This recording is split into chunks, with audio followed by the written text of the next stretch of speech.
Itinanggi ng Justice Department, DILG, PNP at NBI ang sinabi ni Congressman Paulo Duterte na may arrest warrant na ang International Criminal Court laban kay Senator Bongo. Tinanong naman si bagong Senate President Win Gatchalian kung bibigyan nila ng protective custody si Go gaya ng ginawa kay Senator Bato de la Rosa. May report si Ian Cruz. Hindi na lang daw si Senador Bato de la Rosa ang ipinaaresto ngayon ng International Criminal Court o ICC. Maging ang kaalyado niyan si Senador Bongo, may arrest warrant na rin umano ayon kay Congressman Paulo Duterte. Sabi ng kongresista sa kanyang post, nasagap niya ang impormasyon mula sa anyay highly reliable source. Bukod kay Go, pinaaresto rin anya ang dalawang dating opisyal ng pulisya. Sina Go at de la Rosa ay dalawa sa tinukoy na co-perpetrator ni dating Pangulong Rodrigo Duterte sa kasong Crimes Against Humanity sa ICC dahil sa war on drugs. Tanong ni Congressman Duterte, wala na ba anyang katapusan ang Marcos administration sa paggamit ng ICC bilang political weapon laban sa kanilang mga kalaban? Huwag nating kalimutan na yung kaso na sampa ito 2017 pa. So hindi ito wine-weaponize, kinakailangan lamang po na matugunan din ang hiling ng mga kababayan natin. Kung may kailangan managot, dapat na managot.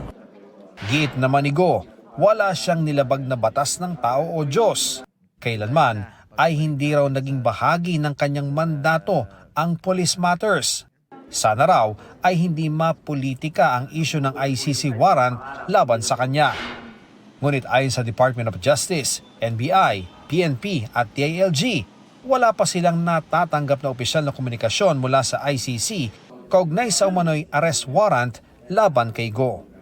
Sabi niya, highly reliable source. Baka high lang. Wala pa ako nakita.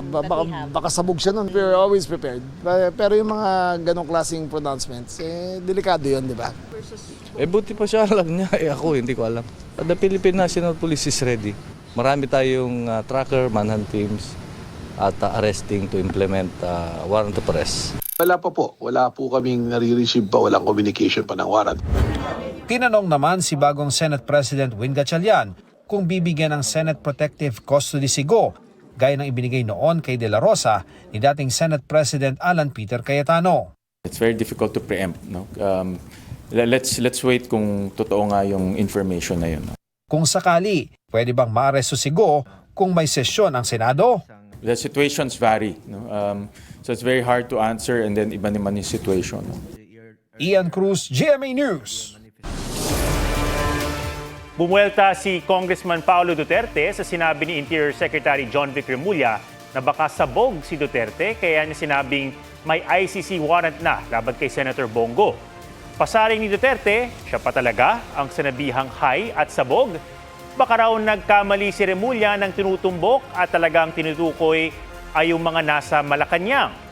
Baka rin naman daw tinutukoy ni Remulla ay yung sabog sa kapangyarihan, korupsyon o kayabangan. Sabi pa ni Duterte kay Remulla, bago magbansag ng high at sabog, mas mabuting tumingin muna raw sa salamin at baka nandoon daw ang sagot sa kanyang mga tanong. Wala pang tugon dito si Remulla o ang Malacanang.